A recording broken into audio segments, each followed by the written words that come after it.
Europe for Freedom and Democracy Group, Madam Jane Collins, in 2 minutes. Right. Thank you, Madam President. What we are debating here is the European Youth Initiative, and we have calls for the EU to do this, that and the other to end the massive problems facing young people in finding a job.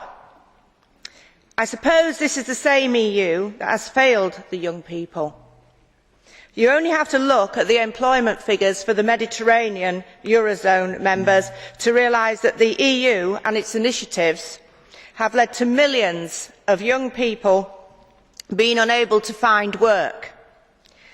Greece being the prime example, with 50% youth unemployment rate. We've seen billions of the taxpayers' money thrown at these countries and none of it has helped. And how about Northern Europe? Well, of course, the elephant in the room there is immigration.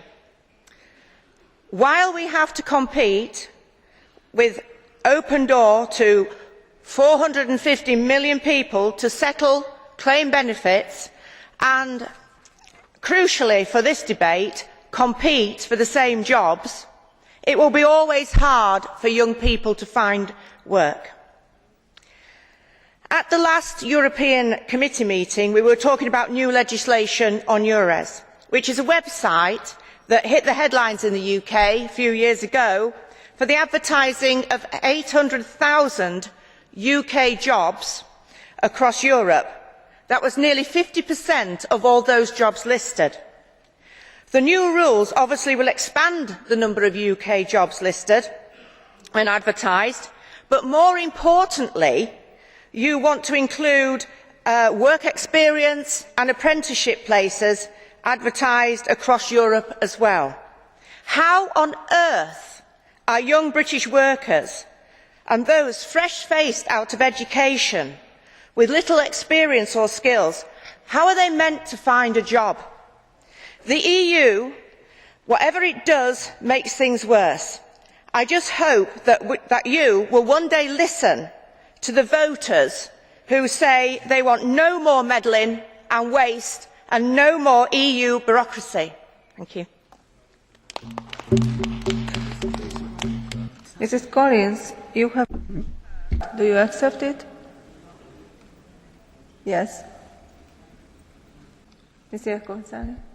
Arvoisa puhemies. Thank you, Chairman.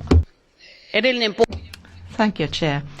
Yes, the previous speaker was very critical about the European Union, that it did nothing about preventing youth unemployment. And we are now talking about the Youth Guarantee, which is a citizens' initiative. It is not a Commission initiative. It came from the grassroots level, from the young Social Democrats in Austria and Finland. And the Commission is now reacting.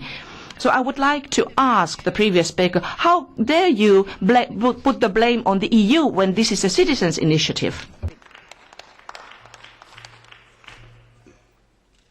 Well, I'm going to go back to what I said about the elephant in the room. And the elephant in the room is immigration. And I'm going to go back again to what I said about free movement of peoples and the immense pressure it puts on young people in our country, in the UK, trying to compete for jobs. And also, the EU legislation and EU directives have failed. What makes you think this one's going to work? I don't.